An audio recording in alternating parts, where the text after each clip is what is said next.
A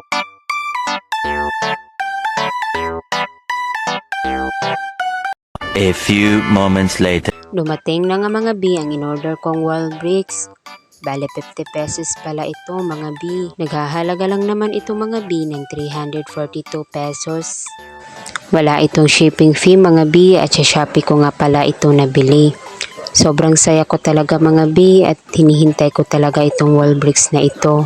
Bala ko kasi mga B na ilagay ito sa kusina namin. Tignan nyo naman mga B yung kusina namin parang walang buhay. So ayan mga B dahil nga ay nandito na ang wall bricks natin ay binilang ko na nga mga B kung 50 pesos nga ba ito. Marami nga akong gustong bilhin mga B dito sa bahay namin.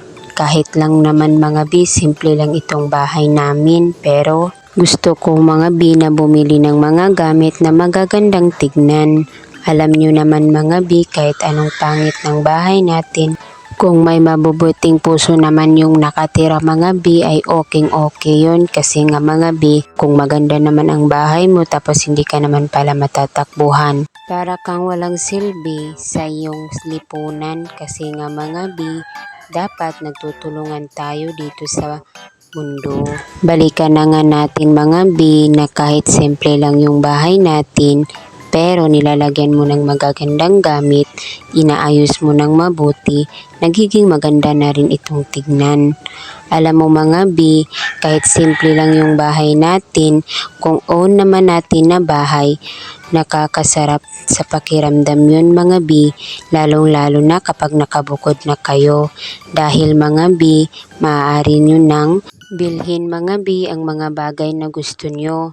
Kahit ito ay mahal mga B, kung pagpapaguran nyo para makuha nyo ito, okay lang yun. At least, ginawa mo yung best mo at nabili mo yung gusto mo. So ayun nga mga B, nilalagay ko na nga itong mga wall bricks dito sa kusina namin. Dahil nga mga B, masyado kasing maliwanag at mahangin dito sa amin. Lalong-lalo na B ngayon may bagyo pala. So masyadong mahangin kapag nagluluto kami sa kalan namin. Sobrang nahihirapan talaga ako mga B dahil nga ang lakas ng hangin dito sa amin.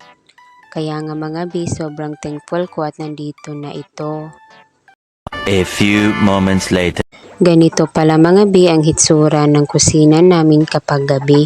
O diba magandang tignan kahit simple lang yung bahay ninyo mga B? Ganito naman mga B ang hitsura ng kusina namin kapag umaga. Nakikita mo talaga mga B yung mga nilalagyan ng wall bricks dahil nga dito sa amin ay masyadong mailaw. Ayan mga B. O diba mga B, kahit kawayan lang yung kusina ninyo, pero pag nilagyan mo ng ganito, sobrang ganda ng tignan. Nakaka-aesthetic siyang tignan mga B.